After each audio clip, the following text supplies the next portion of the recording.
Press মিটটা এই press মিটটার মূল বক্তব্য হবে গতকাল স্টেট ইলেকশন কমিশন থেকে যে নোটিফিকেশন বেরিয়েছে এই নোটিফিকেশনের বক্তব্যকে আমরা তীব্র প্রতিবাদ জানাচ্ছি এবং স্টেট গভর্নমেন্টের এহেন কাজকে আমরা নিন্দা জানাচ্ছি।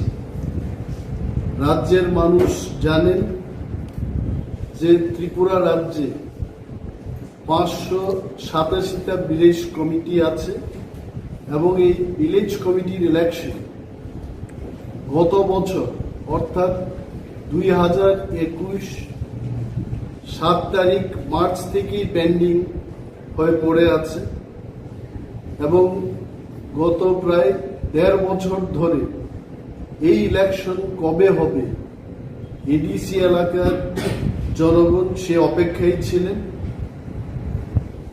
আপনারা জানেন যে public interest litigation file case করে মাননীয় হাইকোর্টের দ্বারস্থ হয়েছেন 2 জন আইনজীবী রাজেশ দেববর্মা এবং ডালিয়া দেববর্মা।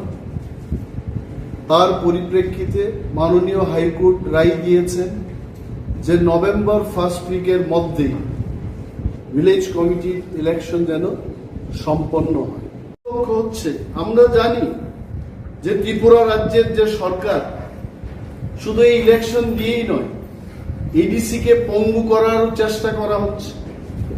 আমাদের যে প্রজেক্টগুলো রাজ্য সরকারের মাধ্যমে কেন্দ্রীয় সরকারের কাছে যাবে সেখানেও কিন্তু রাজনৈতিকভাবে হস্তক্ষেপ করে তারা বারবার এই প্রজেক্টগুলোকে এখানে বাধা দেওয়ার চেষ্টা করছে, থামিয়ে দেওয়ার চেষ্টা করছে এবং এডিসি কে আর্থিকভাবে পঙ্গু করার লক্ষ্যে। আপনারা নিশ্চয়ই জানেন এটা যে ট্রাইবাল ওয়েলফেয়ার ডিপার্টমেন্টের মাধ্যমে এডিসি কে পরিচালনা করার চেষ্টা করছে, কিন্তু tribal welfare department itself cannot be the guardian of TTADC এবং ট্রাইবাল ওয়েলফেয়ার ডিপার্টমেন্ট গত 5 বছরে ট্রাইবেলদের কোনো ওয়েলফেয়ার করেনি, বরঞ্চ যেখানে যেখানে ট্রাইবেলদের উন্নয়ন বা ত্রিপ্রাসেদের উন্নয়ন হবে সেই কাজগুলোকে বাধা দেওয়ার চেষ্টা করেছে। ফুটবল টার্ফের কথাই বলুন, যখন এডিসি সেই কাজগুলো পেয়েছে সেখানেও তারা ভাগ বসানোর চেষ্টা করেছে, কাজগুলো যেন না হয় তার দিকে তারা সর্বদা চেষ্টা করেছে। এই যে অবস্ট্রাকশন টিটিএডিসির প্রতি এই হেন আচরণ রাজ্য সরকারের এবং তার ট্রাইবাল ওয়েলফেয়ার দপ্তরের, তার পেছনে কারণটা কি? আমরা রাজ্যের মানুষকে বলবো এই কথাই যে ভারতবর্ষের নয় পৃথিবীর লার্জেস্ট একটা পার্টি, পৃথিবীর বৃহত্তম পার্টি বলে দাবি করছে ভারতীয় জনতা পার্টি। যদি বিশ্বের এই প্রধান দল, বৃহত্তম দল তারা হয়েই থাকে, যারা বলে যে আগামী 50 বছর ধরে ভারতবর্ষের প্রতিটি ইলেকশনকেই তারা জয়লাভ করবে, তাদের এত ভয় কিসের? যে তীব্রামথা একটা ছোট্ট পার্টি, হয়তোবা বিশ্বের সবচেয়ে ছোট দল হতে পারে তীব্রামথা, এই পার্টিকে কেন ভয় পাচ্ছে? তার কারণটা কি? কারণ তারা জানে যে এই মুহূর্তে যদি ইলেকশন করা হয় ত্রিপুরায় 587টা ভিলেজ কমিটির মধ্যে বিনা প্রতিদ্বন্দ্বিতায় তীব্রামথা 400-এর বেশি ভিলেজ কমিটিতে জয়লাভ করতে পারবে।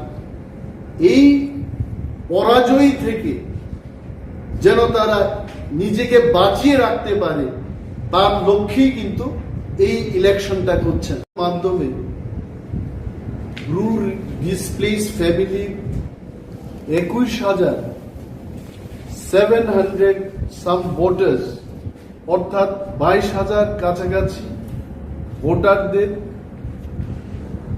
নথিভুক্ত করতে হবে ভোটার তালিকায়, তারপরে এই ইলেকশনটা যেন হয় তার আর্জি জানিয়েছেন একটা এনজিও সংস্থা। এবং সেখানে বলা হয়েছে, কোর্ট নির্দেশ দিয়েছেন যে এই ভোটারদের নথিভুক্ত করার পরে যেন ভিলেজ কমিটির ইলেকশনটা হয়।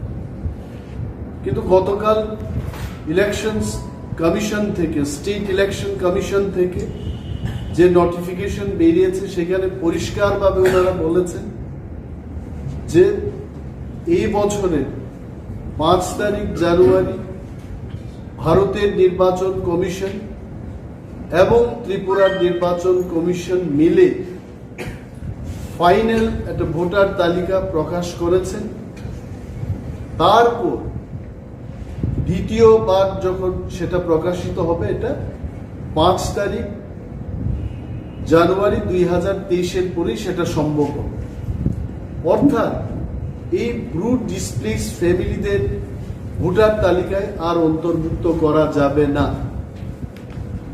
এবং পরিষ্কারভাবে ওনারা নোটিফিকেশনে বলেছেন যে এই সময়ের মধ্যে ব্রুট ডিসপ্লেস ফ্যামিলিদের নথিভুক্ত করে ভিলেজ কমিটির ইলেকশন সম্ভব নয়। আমরা রাজ্য সরকারকে জিজ্ঞেস করতে চাই, ত্রিপুরার ইলেকশন কমিশনকে আমরা জিজ্ঞেস করতে চাই, গত বছর যখন ইলেকশনটা হওয়ার কথা তখন ইলেকশন কমিশন এবং রাজ্য সরকার বলেছে যে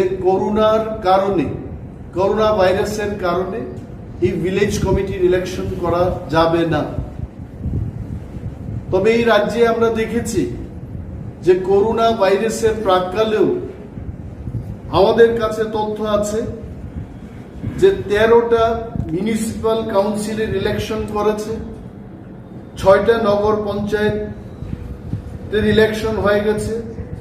25 তারিখ নভেম্বর 2021-এর মধ্যে এই নির্বাচনগুলো হল।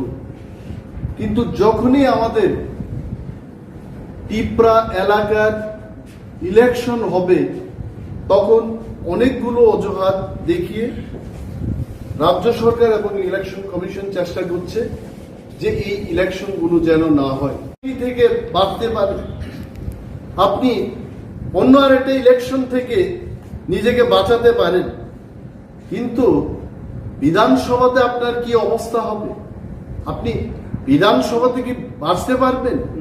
ত্রিপুরার মানুষ মনে রাখছে যে বিজেপি এবং তার সহযোগী দলের কি প্রতিশ্রুতি ছিল। 2018 সালের নির্বাচনে ঘরে ঘরে মোবাইল ফোনের ব্যবস্থা হবে, এই কথা কিন্তু মানুষ ভুলে যাননি। ঘরে ঘরে রোজগারের ব্যবস্থা হবে, এই ধ্বনি আজকেও ত্রিপুরা রাজ্যের মানুষের কানে বাজছে। আমরা বলবো যে এই ভিলেজ কমিটি নির্বাচনকে এড়িয়ে যাওয়ার একমাত্র লক্ষ্য হচ্ছে যে টিপরা মথা যেন ত্রিপুরার ত্রিপ্রাসাদের কণ্ঠ হয়ে দাঁড়াতে না পারে, এই কণ্ঠকে স্তব্ধ করে দেওয়ার একটা চেষ্টা। কিন্তু আমরা আজকে এই সাংবাদিক সম্মেলনের মাধ্যমে রাজ্যের প্রতিটি মানুষকে এই কথা বলবো যে ভিলেজ কমিটিকে থামিয়ে দিয়ে টিপ্রামথার কণ্ঠ প্রতিরোধ করা যাবে না এবং টিপ্রামথা লড়াই করে যাবে ত্রিপ্রাসাদের অস্তিত্ব রক্ষার্থে এবং আমাদের সাংবিধানিক অধিকার আদায়ের লক্ষ্যে আমরা আন্দোলন গড়ে তুলব। আমাদের প্রেসিডেন্ট উনি বলেছেন যে আগামী 19 তারিখ অক্টোবর প্রতিটি রুরাল ডেভেলপমেন্ট ব্লকের প্রাঙ্গণে টিপ্রামথা তার সমস্ত শক্তি দিয়ে আমরা আন্দোলন গড়ে তুলব এবং ইলেকশন কমিশনের এই সিদ্ধান্তকে প্রতিবাদ জানিয়ে আমরা আন্দোলন করব।